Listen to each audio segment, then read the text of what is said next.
Thank you, Madam Speaker, and I want to thank the gentleman from Virginia for yielding. And I want us to rise in strong support of the Abortion Survivors Protection Act by my friend, Born Alive Abortion Survivors Protection Act by my friend and colleague Trent Franks. Madam Speaker, this bill is about standing up for the sanctity of life. And specifically, this bill deals with babies that are born alive. And whether it was the result of an abortion or a normal birth, all people in this country deserve that same protection.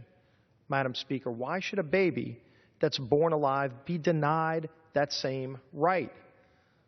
Our founding fathers in the Declaration of Independence made it crystal clear. We hold these truths to be self-evident, that all men are created equal, that they are endowed by their Creator with certain unalienable rights, that among these are life, liberty, and the pursuit of happiness.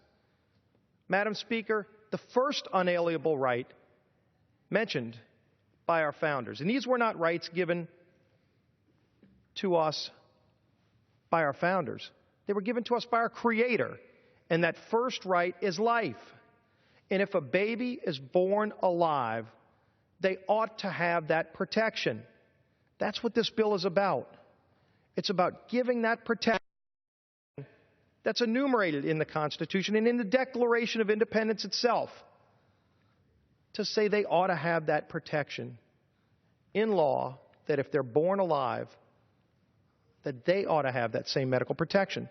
So, Madam Speaker, when you saw the President come out yesterday and say that he would veto this bill, how extreme can somebody be to say they would not stand up for a baby that's born alive to have the same protection that the Declaration of Independence enumerates as an unalienable right?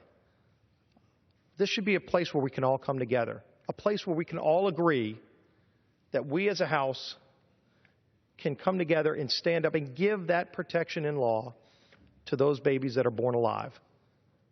I would hope that all of my colleagues would join in, that we could send this bill over to the Senate, they could have the same debate and agree to pass that on, and that ultimately the President would recognize that this is a bill that ought to become law. I yield back the